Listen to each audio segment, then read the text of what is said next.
Hola y una muy cordial bienvenida a la gran familia de Más cerca de Cristo. ¿Alguna vez has deseado transportarte al pie de la cruz y comprender, con el corazón, la inmensidad de ese sacrificio? Hoy te invitamos a un viaje espiritual único y conmovedor. No seremos meros espectadores, sino que profundizaremos en el evento que partió la historia en dos y que nos ofrece redención y esperanza. En este vídeo, daremos voz a una narración poderosa, la lectura del capítulo El Calvario, del libro El deseado de todas las gentes, de la autora Elena G. de White. Prepárate para sentir el peso de la cruz, la angustia del Salvador y el amor infinito que motivó cada uno de sus padecimientos. Abre tu corazón y acompáñanos en esta meditación. Permite que estas palabras te acerquen más que nunca al Redentor. Comencemos. El Calvario. Y como vinieron al lugar que se llama de la calavera, le crucificaron allí. Para santificar al pueblo por su propia sangre, Cristo padeció fuera de la puerta. Por la transgresión de la ley de Dios, Adán y Eva fueron desterrados del Edén. Cristo, nuestro sustituto, iba a sufrir fuera de los límites de Jerusalén. Murió fuera de la puerta, donde eran ejecutados los criminales y homicidas. Rebosan de significado las palabras: Cristo nos redimió de la maldición de la ley, hecho por nosotros maldición. Una vasta multitud siguió a Jesús desde el pretorio hasta el Calvario. Las nuevas de su condena se habían difundido por toda Jerusalén, y acudieron al lugar de su ejecución personas de todas clases y jerarquías. Los sacerdotes y príncipes se habían comprometido a no molestar a los seguidores de Cristo si él les era entregado, así que los discípulos y creyentes de la ciudad y región circundante pudieron unirse a la muchedumbre que seguía al Salvador. Al cruzar Jesús la puerta del atrio del tribunal de Pilato, la cruz que había sido preparada para Barrabás fue puesta sobre sus hombros magullados y ensangrentados. Dos compañeros de Barrabás iban a sufrir la muerte al mismo tiempo que Jesús, y se pusieron también cruces sobre ellos. La carga del Salvador era demasiado pesada para él en su condición débil y doliente. Desde la cena de Pascua que tomara con sus discípulos, no había ingerido alimento ni bebida. En el huerto de Getsemaní había agonizado en conflicto con los agentes satánicos. Había soportado la angustia de la entrega, y había visto a sus discípulos abandonarle y huir. Había sido llevado a Anás, luego a Caifás y después a Pilato. De Pilato había sido enviado a Herodes, luego de nuevo a Pilato. Las injurias habían sucedido a las injurias, los escarnios a los escarnios. Jesús había sido flagelado 2 veces, y toda esa noche se había producido una escena tras otra de un carácter capaz de probar hasta lo sumo a un alma humana. Cristo no había desfallecido. No había pronunciado palabra que no tendiese a glorificar a Dios. Durante toda la deshonrosa farsa del proceso, se había portado con firmeza y dignidad. Pero cuando, después de la segunda flagelación, la cruz fue puesta sobre él, la naturaleza humana no pudo soportar más y Jesús cayó desmayado bajo la carga. La muchedumbre que seguía al Salvador vio sus pasos débiles y tambaleantes, pero no manifestó compasión. Se burló de él y le vilipendió porque no podía llevar la pesada cruz. Volvieron a poner sobre él la carga, y otra vez cayó desfalleciente al suelo. Sus perseguidores vieron que le era imposible llevarla más lejos. No sabían dónde encontrar quien quisiese llevar la humillante carga. Los judíos mismos no podían hacerlo, porque la contaminación les habría impedido observar la Pascua. Entre la turba que le seguía no había una sola persona que quisiese rebajarse a llevar la cruz. En ese momento, un forastero, Simón Cireneo, que volvía del campo, se encontró con la muchedumbre. Oyó las burlas y palabras soeces de la turba, oyó las palabras repetidas con desprecio: «Abrid paso para el rey de los judíos». Se detuvo asombrado ante la escena, y como expresara su compasión, se apoderaron de él y colocaron la cruz sobre sus hombros. Simón había oído hablar de Jesús. Sus hijos creían en el Salvador, pero él no era discípulo. Resultó una bendición para él llevar la cruz al Calvario y desde entonces estuvo siempre agradecido por esta providencia. Ella le indujo a tomar sobre sí la cruz de Cristo por su propia voluntad y a estar siempre alegremente bajo su carga. Había no pocas mujeres entre la multitud que seguía al inocente a su muerte cruel. Su atención estaba fija en Jesús. Algunas de ellas le habían visto antes. Algunas le habían llevado sus enfermos y dolientes. Otras habían sido sanadas.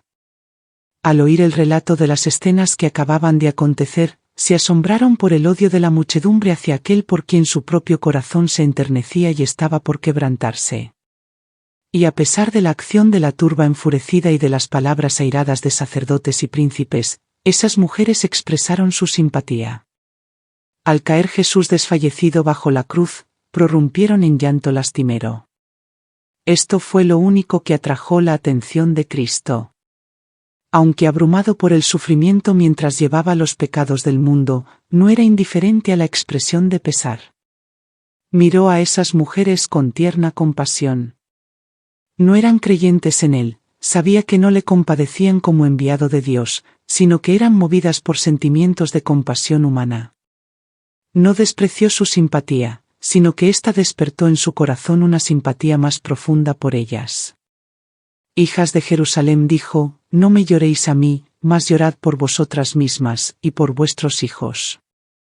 De la escena que presenciaba, Cristo miró hacia adelante al tiempo de la destrucción de Jerusalén.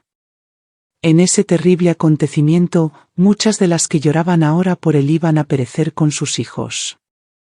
De la caída de Jerusalén, los pensamientos de Jesús pasaron a un juicio más amplio. En la destrucción de la ciudad impenitente, vio un símbolo de la destrucción final que caerá sobre el mundo. Dijo, entonces comenzarán a decir a los montes, caed sobre nosotros, y a los collados, cubridnos. ¿Por qué si en el árbol verde hacen estas cosas, en el seco, qué se hará? Por el árbol verde, Jesús se representó a sí mismo, el Redentor inocente. Dios permitió que su ira contra la transgresión cayese sobre su Hijo amado. Jesús iba a ser crucificado por los pecados de los hombres. ¿Qué sufrimiento iba entonces a soportar el pecador que continuase en el pecado? Todos los impenitentes e incrédulos iban a conocer un pesar y una desgracia que el lenguaje no podría expresar. Entre la multitud que siguió al Salvador hasta el Calvario, había muchos que le habían acompañado con gozosos hosannas y agitando palmas, mientras entraba triunfantemente en Jerusalén. Pero no pocos de aquellos que habían gritado sus alabanzas porque era una acción popular, participaban en clamar, crucifícale, crucifícale. Cuando Cristo entró en Jerusalén, las esperanzas de los discípulos habían llegado a su apogeo. Se habían agolpado en derredor de su Maestro, sintiendo que era un alto honor estar relacionados con él. Ahora, en su humillación, le seguían de lejos. Estaban llenos de pesar y agobiados por las esperanzas frustradas. Ahora se verificaban las palabras de Jesús, todos vosotros seréis escandalizados en mí esta noche, porque escrito está, heriré al pastor, y las ovejas de la manada serán dispersas. Al llegar al lugar de la ejecución, los presos fueron atados a los instrumentos de tortura. Los dos ladrones se debatieron en las manos de aquellos que los ponían sobre la cruz, pero Jesús no ofreció resistencia. La madre de Jesús, sostenida por el amado discípulo Juan, había seguido las pisadas de su hijo hasta el Calvario. Le había visto desmayar bajo la carga de la cruz, y había anhelado sostener con su mano la cabeza herida y bañar la frente que una vez se reclinara en su seno. Pero se le había negado este triste privilegio. Juntamente con los discípulos, acariciaba todavía la esperanza de que Jesús manifestara su poder y se librara de sus enemigos. Pero su corazón volvió a desfallecer al recordar las palabras con que Jesús había predicho las mismas escenas que estaban ocurriendo. Mientras ataban a los ladrones a la cruz, miró suspensa en agonía. ¿Dejaría que se le crucificase aquel que había dado vida a los muertos? ¿Se sometería el Hijo de Dios a esta muerte cruel? ¿Debería ella renunciar a su fe de que Jesús era el Mesías? ¿Tendría ella que presenciar su oprobio y pesar sin tener siquiera el privilegio de servirle en su angustia?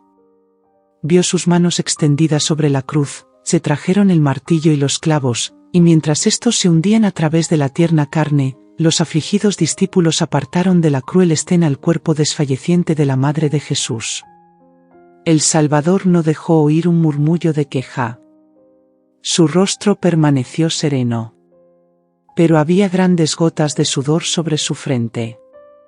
No hubo mano compasiva que enjugase el rocío de muerte de su rostro, ni se oyeron palabras de simpatía y fidelidad inquebrantable que sostuviesen su corazón humano. Mientras los soldados estaban realizando su terrible obra, Jesús oraba por sus enemigos: Padre, perdónalos, porque no saben lo que hacen. Su espíritu se apartó de sus propios sufrimientos para pensar en el pecado de sus perseguidores, y en la terrible retribución que les tocaría. No invocó maldición alguna sobre los soldados que le maltrataban tan rudamente. No invocó venganza alguna sobre los sacerdotes y príncipes que se regocijaban por haber logrado su propósito. Cristo se compadeció de ellos en su ignorancia y culpa. Solo exhaló una súplica para que fuesen perdonados, porque no saben lo que hacen. Si hubiesen sabido que estaban torturando a aquel que había venido para salvar a la raza pecaminosa de la ruina eterna, el remordimiento y el horror se habrían apoderado de ellos. Pero su ignorancia no suprimió su culpabilidad, porque habían tenido el privilegio de conocer y aceptar a Jesús como su Salvador. Algunos iban a ver todavía su pecado, arrepentirse y convertirse. Otros, por su impenitencia, iban a hacer imposible que fuese contestada la oración de Cristo en su favor. Pero asimismo se cumplía el propósito de Dios. Jesús estaba adquiriendo derecho a ser abogado de los hombres en la presencia del Padre. Esa oración de Cristo por sus enemigos abarcaba al mundo. Abarcaba a todo pecador que hubiera vivido desde el principio del mundo o fuese a vivir hasta el fin del tiempo. Sobre todos recae la culpabilidad de la crucifixión del Hijo de Dios. A todos se ofrece libremente el perdón. El que quiere, puede tener paz con Dios y heredar la vida eterna. Tan pronto como Jesús estuvo clavado en la cruz, esta fue levantada por hombres fuertes y plantada con gran violencia en el hoyo preparado para ella. Esto causó los más atroces dolores al Hijo de Dios. Pilato escribió entonces una inscripción en hebreo, griego y latín y la colocó sobre la cruz, más arriba que la cabeza de Jesús. Decía: Jesús Nazareno, Rey de los judíos. Esta inscripción irritaba a los judíos. En el tribunal de Pilato habían clamado: «Crucifícale. No tenemos rey sino a César». Habían declarado que quien reconociese a otro rey era traidor. Pilato escribió el sentimiento que habían expresado. No se mencionaba delito alguno, excepto que Jesús era rey de los judíos. La inscripción era un reconocimiento virtual de la fidelidad de los judíos al poder romano. Declaraba que cualquiera que aseverase ser rey de Israel, era considerado por ellos como digno de muerte. Los sacerdotes se habían excedido. Cuando maquinaban la muerte de Cristo, Caifás había declarado conveniente que un hombre muriese para salvar la nación. Ahora su hipocresía quedó revelada. A fin de destruir a Cristo, habían estado dispuestos a sacrificar hasta su existencia nacional. Los sacerdotes vieron lo que habían hecho, y pidieron a Pilato que cambiase la inscripción. Dijeron: «No escribas, Rey de los judíos», sino, que él dijo: «Rey soy de los judíos». Pero Pilato estaba airado consigo mismo por su debilidad anterior y despreciaba cabalmente a los celosos y arteros sacerdotes y príncipes. Respondió fríamente: «Lo que he escrito, he escrito». Un poder superior a Pilato y a los judíos había dirigido la colocación de esa inscripción sobre la cabeza de Jesús. Era la providencia de Dios, tenía que incitar a reflexionar e investigar las Escrituras. El lugar donde Cristo fue crucificado se hallaba cerca de la ciudad. Miles de personas de todos los países estaban entonces en Jerusalén, y la inscripción que declaraba Mesías a Jesús de Nazaret iba a llegar a su conocimiento. Era una verdad viva transcrita por una mano que Dios había guiado. En los sufrimientos de Cristo en la cruz, se cumplía la profecía. Siglos antes de la crucifixión, el Salvador había predicho el trato que iba a recibir. Dijo: «Porque perros me han rodeado, me ha cercado cuadrilla de malignos, horadaron mis manos y mis pies». Contar puedo todos mis huesos, ellos miran, considéranme. Partieron entre sí mis vestidos, y sobre mi ropa echaron suertes. La profecía concerniente a sus vestiduras fue cumplida sin consejo ni intervención de los amigos o los enemigos del crucificado. Su ropa había sido dada a los soldados que le habían puesto en la cruz. Cristo oyó las disputas de los hombres mientras se repartían las ropas entre sí. Su túnica era tejida sin costura y dijeron, no la partamos, sino echemos suerte sobre ella, ¿de quién será? En otra profecía, el Salvador declaró, la afrenta ha quebrantado mi corazón, y estoy acongojado, y esperé quien se compadeciese de mí, y no lo hubo, y consoladores, y ninguno hallé. Pusiéronme además hiel por comida, y en mi sed me dieron a beber vinagre. Era permitido dar a los que sufrían la muerte de cruz una poción estupefaciente que amortiguase la sensación del dolor. Esta poción fue ofrecida a Jesús, pero al probarla, la rehusó. No quería recibir algo que turbase su inteligencia. Su fe debía aferrarse a Dios. Era su única fuerza. Enturbiar sus sentidos sería dar una ventaja a Satanás. Los enemigos de Jesús desahogaron su ira sobre él mientras pendía de la cruz. Sacerdotes, príncipes y escribas se unieron a la muchedumbre para burlarse del Salvador moribundo. En ocasión del bautismo y de la transfiguración, se había oído la voz de Dios proclamar a Cristo como su Hijo. Nuevamente, precisamente antes de la entrega de Cristo, el Padre había hablado y atestiguado su divinidad. Pero ahora la voz del cielo callaba. Ningún testimonio se oía en favor de Cristo. Solo, sufría los ultrajes y las burlas de los hombres perversos. Si eres hijo de Dios, decían, desciende de la cruz. Sálvese así, si este es el Mesías, el escogido de Dios. En el desierto de la tentación, Satanás había declarado, si eres hijo de Dios, di que estas piedras se hagan pan. Si eres hijo de Dios, échate abajo, desde el pináculo del templo. Y Satanás, con ángeles suyos en forma humana, estaba presente al lado de la cruz. El gran enemigo y sus huestes cooperaban con los sacerdotes y príncipes. Los maestros del pueblo habían incitado a la turba ignorante a pronunciar juicio contra uno a quien muchos no habían mirado hasta que se les instó a que diesen testimonio contra él.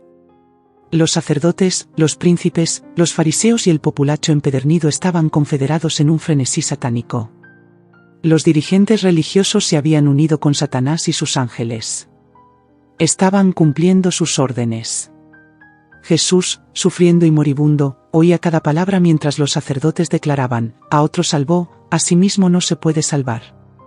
El Cristo, Rey de Israel, descienda ahora de la cruz, para que veamos y creamos. Cristo podría haber descendido de la cruz. Pero por el hecho de que no quiso salvarse a sí mismo tiene el pecador esperanza de perdón y favor con Dios.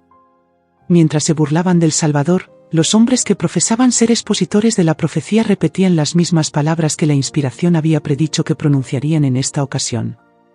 Sin embargo, en su ceguera, no vieron que estaban cumpliendo la profecía. Los que con irrisión dijeron, confío en Dios, líbrele ahora si le quiere, porque ha dicho, soy hijo de Dios, no pensaron que su testimonio repercutiría a través de los siglos. Pero aunque fueron dichas en son de burla, estas palabras indujeron a los hombres a escudriñar las Escrituras como nunca lo habían hecho antes.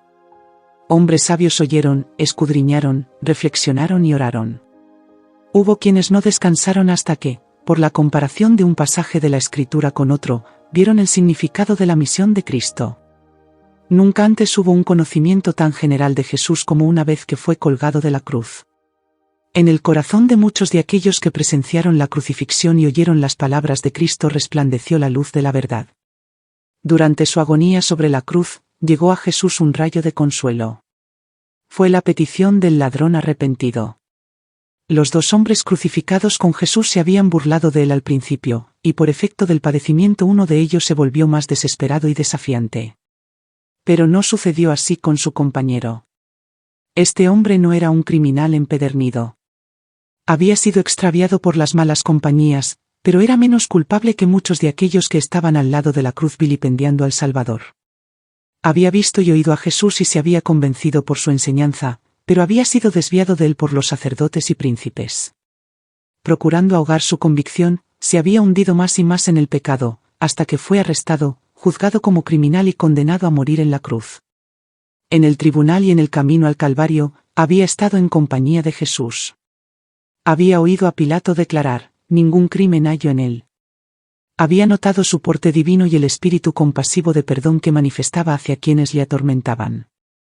En la cruz, vio a los muchos que hacían gran profesión de religión sacarle la lengua con escarnio y ridiculizar al Señor Jesús. Vio las cabezas que se sacudían, oyó cómo su compañero de culpabilidad repetía las palabras de reproche: si tú eres el Cristo, sálvate a ti mismo y a nosotros. Entre los que pasaban, oía a muchos que defendían a Jesús. Les oía repetir sus palabras y hablar de sus obras. Penetró de nuevo en su corazón la convicción de que era el Cristo. Volviéndose hacia su compañero culpable, dijo: ¿ni aun tú temes a Dios, estando en la misma condenación? Los ladrones moribundos no tenían ya nada que temer de los hombres. Pero uno de ellos sentía la convicción de que había un Dios a quien temer, un futuro que debía hacerle temblar. Y ahora, así como se hallaba, todo manchado por el pecado, se veía a punto de terminar la historia de su vida. Y nosotros, a la verdad, justamente padecemos, gimió, porque recibimos lo que merecieron nuestros hechos, mas ningún mal hizo. Nada ponía ya en tela de juicio. No expresaba dudas ni reproches. Al ser condenado por su crimen, el ladrón se había llenado de desesperación, pero ahora brotaban en su mente pensamientos extraños, impregnados de ternura. Recordaba todo lo que había oído decir acerca de Jesús, cómo había sanado a los enfermos y perdonado el pecado. Había oído las palabras de los que creían en Jesús y le seguían llorando. Había visto y leído el título puesto sobre la cabeza del Salvador. Había oído a los transeúntes repetirlo, algunos con labios temblorosos y afligidos, otros con escarnio y burla. El Espíritu Santo iluminó su mente y poco a poco se fue eslabonando la cadena de la evidencia. En Jesús, magullado, escarnecido y colgado de la cruz, vio al Cordero de Dios, que quita el pecado del mundo. La esperanza se mezcló con la angustia en su voz, mientras que su alma desamparada se aferraba de un Salvador moribundo. Señor, acuérdate de mí, exclamó, cuando vinieres en tu reino. Prestamente llegó la respuesta. El tono era suave y melodioso, y las palabras, llenas de amor, compasión y poder: de cierto te digo hoy, estarás conmigo en el paraíso. Durante largas horas de agonía, el vilipendio y el escarnio habían herido los oídos de Jesús. Mientras pendía de la cruz, subía hacia él el ruido de las burlas y maldiciones. Con corazón anhelante, había escuchado para oír alguna expresión de fe de parte de sus discípulos.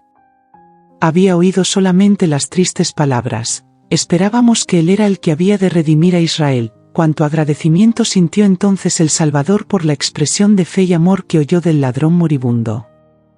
Mientras los dirigentes judíos le negaban y hasta sus discípulos dudaban de su divinidad, el pobre ladrón, en el umbral de la eternidad, llamó a Jesús Señor. Muchos estaban dispuestos a llamarle Señor cuando realizaba milagros y después que hubo resucitado de la tumba, pero mientras pendía moribundo de la cruz, nadie le reconoció sino el ladrón arrepentido que se salvó a la 11ª hora. Los que estaban cerca de allí oyeron las palabras del ladrón cuando llamaba a Jesús Señor. El tono del hombre arrepentido llamó su atención. Los que, al pie de la cruz, habían estado disputándose la ropa de Cristo y echando suertes sobre su túnica, se detuvieron a escuchar. Callaron las voces airadas. Con el aliento en suspenso, miraron a Cristo y esperaron la respuesta de aquellos labios moribundos. Mientras pronunciaba las palabras de promesa, la oscura nube que parecía rodear la cruz fue atravesada por una luz viva y brillante. El ladrón arrepentido sintió la perfecta paz de la aceptación por Dios. En su humillación, Cristo fue glorificado. El que ante otros ojos parecía vencido, era el vencedor. Fue reconocido como expiador del pecado. Los hombres pueden ejercer poder sobre su cuerpo humano. Pueden herir sus santas sienes con la corona de espinas. Pueden despojarle de su vestidura y disputársela en el reparto. Pero no pueden quitarle su poder de perdonar pecados. Al morir, da testimonio de su propia divinidad, para la gloria del Padre. Su oído no se ha agravado al punto de no poder oír ni se ha cortado su brazo para no poder salvar. Es su derecho real salvar hasta lo sumo a todos los que por él se allegan a Dios. De cierto te digo hoy, estarás conmigo en el paraíso. Cristo no prometió que el ladrón estaría en el paraíso ese día, él mismo no fue ese día al paraíso. Durmió en la tumba, y en la mañana de la resurrección dijo, aún no he subido a mi Padre. Pero en el día de la crucifixión, el día de la derrota y tinieblas aparentes, formuló la promesa. Hoy, mientras moría en la cruz como malhechor, Cristo aseguró al pobre pecador, estarás conmigo en el paraíso. Los ladrones crucificados con Jesús estaban, uno a cada lado, y Jesús en medio. Así se había dispuesto por indicación de los sacerdotes y príncipes.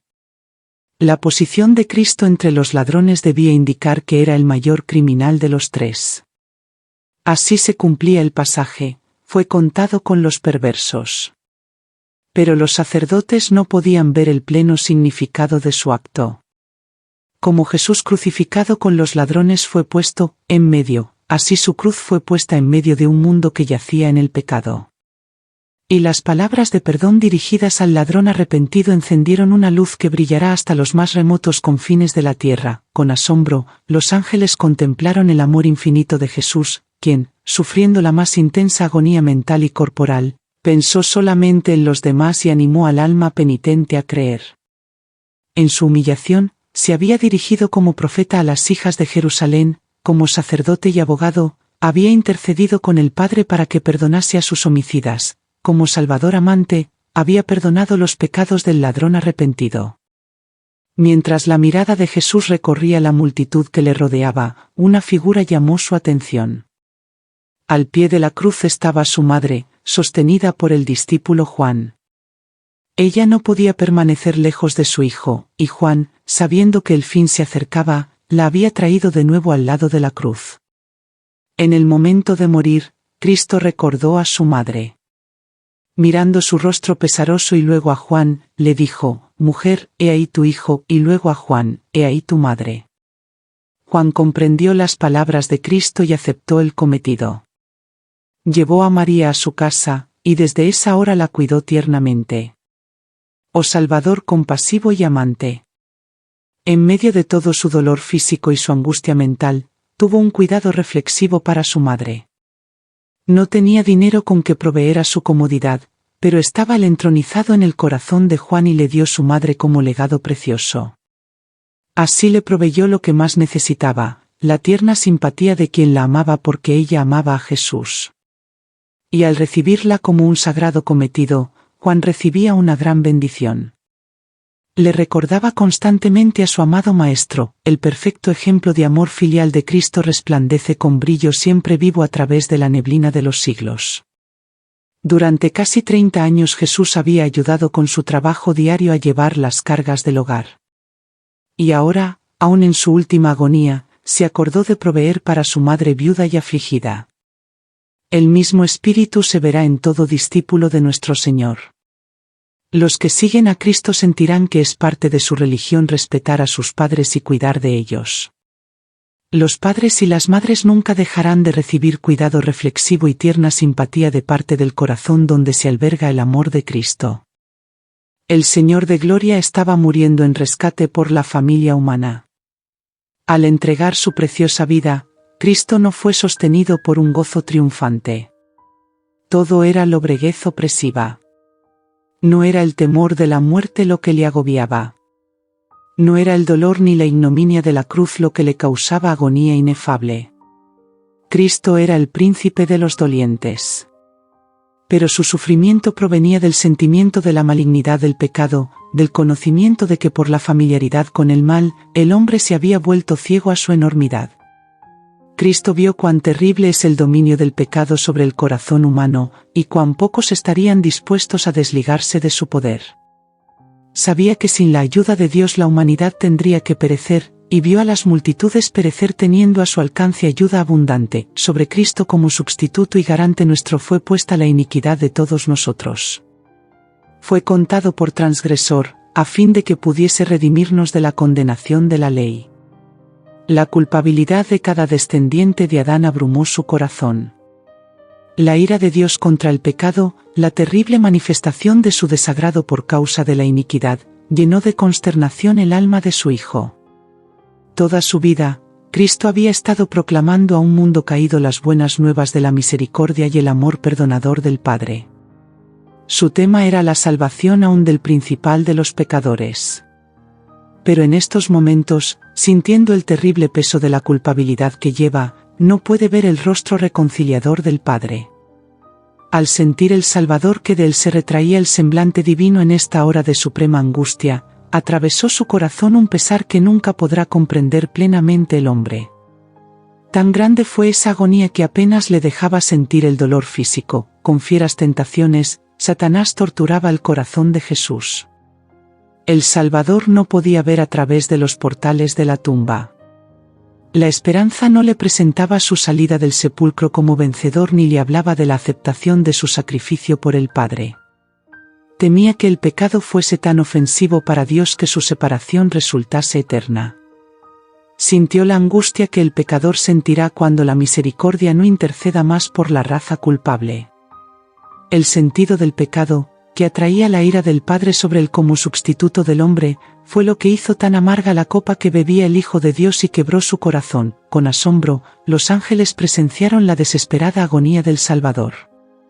Las huestes del cielo velaron sus rostros para no ver ese terrible espectáculo. La naturaleza inanimada expresó simpatía por su autor insultado y moribundo. El sol se negó a mirar la terrible escena, sus rayos brillantes iluminaba la tierra a mediodía, cuando de repente parecieron borrarse. Como fúnebre mortaja, una obscuridad completa rodeó la cruz. Fueron hechas tinieblas sobre toda la tierra hasta la hora de nona. Estas tinieblas, que eran tan profundas como la medianoche sin luna ni estrellas, no se debía a ningún eclipse ni a otra causa natural. Era un testimonio milagroso dado por Dios para confirmar la fe de las generaciones ulteriores. En esa densa obscuridad, se ocultaba la presencia de Dios. Él hace de las tinieblas su pabellón y oculta su gloria de los ojos humanos.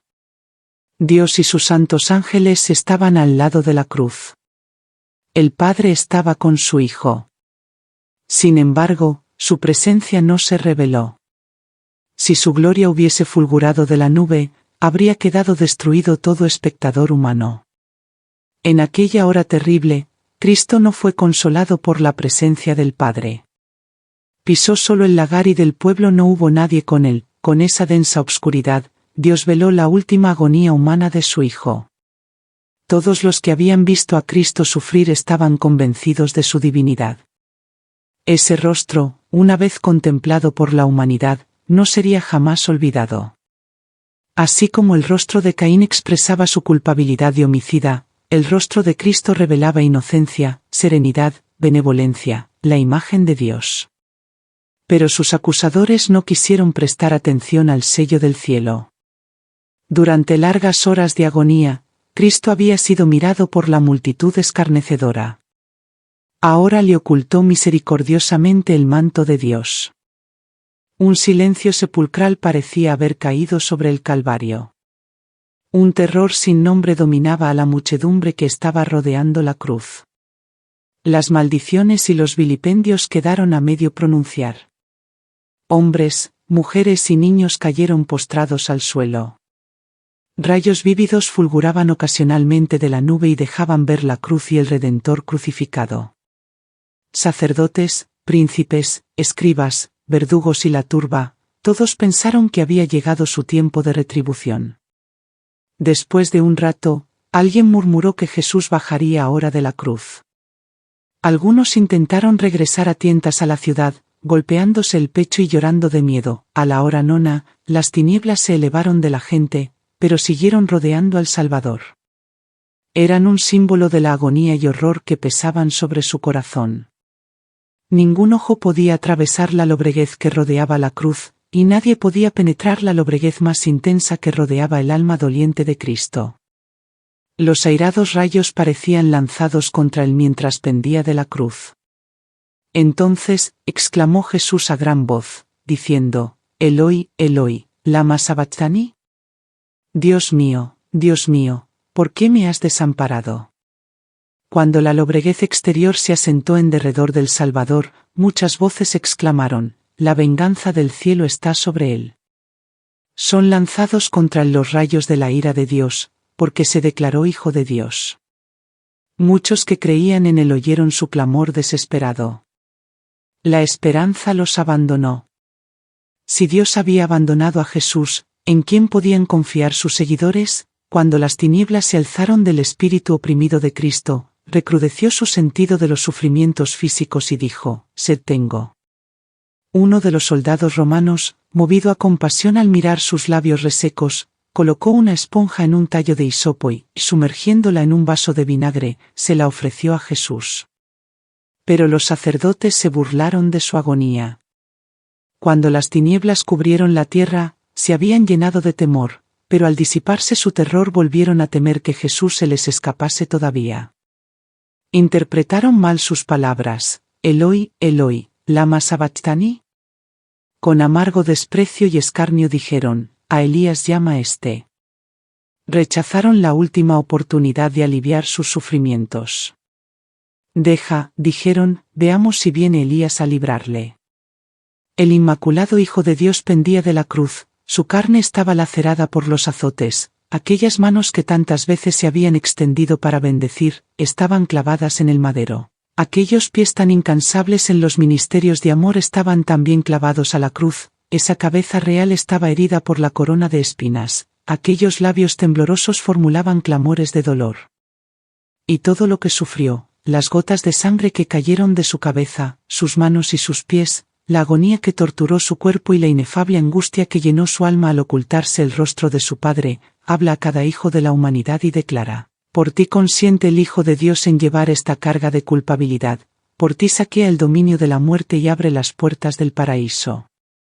El que calmó las airadas ondas y anduvo sobre la cresta espumosa de las olas, el que hizo temblar a los demonios y huir a la enfermedad, el que abrió los ojos de los ciegos y devolvió la vida a los muertos, se ofrece como sacrificio en la cruz, y esto por amor a ti. Él, el expiador del pecado, soporta la ira de la justicia divina y por causa tuya se hizo pecado. En silencio, los espectadores miraron el fin de la terrible escena. El sol resplandecía, pero la cruz estaba todavía rodeada de tinieblas. Los sacerdotes y príncipes miraban hacia Jerusalén, y aquí, la nube densa se había asentado sobre la ciudad y las llanuras de Judea.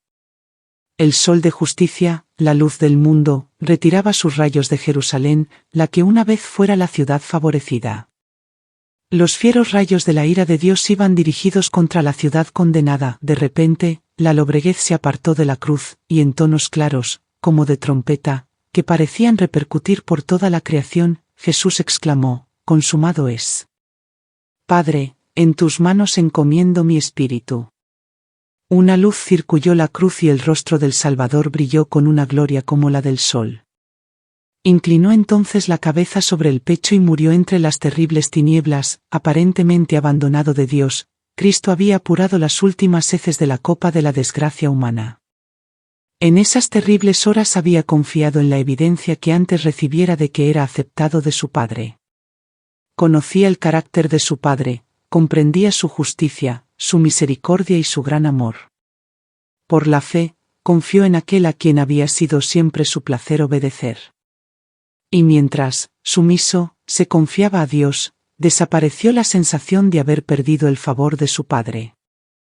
Por la fe, Cristo venció. Nunca antes había presenciado la tierra una escena tal. La multitud permanecía paralizada, y con aliento en suspenso miraba al Salvador. Otra vez descendieron tinieblas sobre la tierra y se oyó un ronco rumor, como de un fuerte trueno. Se produjo un violento terremoto que hizo caer a la gente en racimos.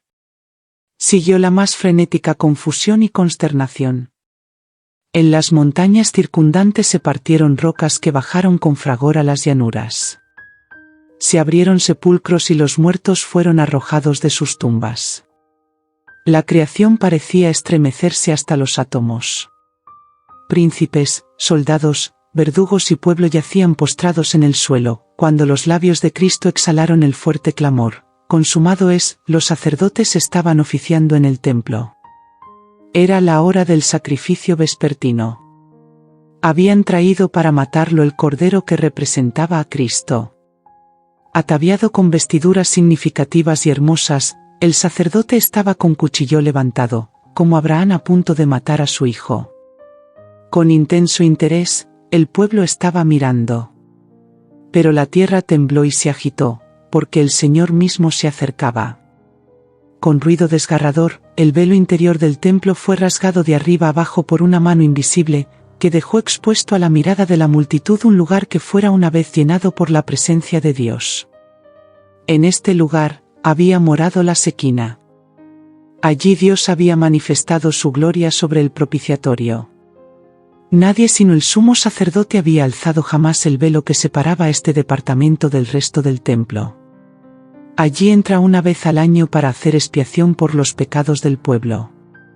Pero he aquí, este velo se había desgarrado en dos. Ya no era más sagrado el lugar santísimo del santuario terrenal, todo era terror y confusión. El sacerdote estaba por matar la víctima, pero el cuchillo cayó de su mano enervada y el cordero escapó. El símbolo había encontrado en la muerte del Hijo de Dios la realidad que prefiguraba. El gran sacrificio había sido hecho. Estaba abierto el camino que llevaba al Santísimo. Había sido preparado para todos un camino nuevo y viviente. Ya no necesitaría la humanidad pecaminosa y entristecida esperar la salida del sumo sacerdote. Desde entonces, el Salvador iba a oficiar como sacerdote y abogado en el cielo de los cielos. Era como si una voz viva hubiese dicho a los adoradores: ahora terminan todos los sacrificios y ofrendas por el pecado. El Hijo de Dios ha venido conforme a su palabra. Heme aquí, en la cabecera del libro está escrito de mí, para que haga, oh Dios, tu voluntad. Por su propia sangre, Él entra una sola vez en el santuario, habiendo obtenido eterna redención.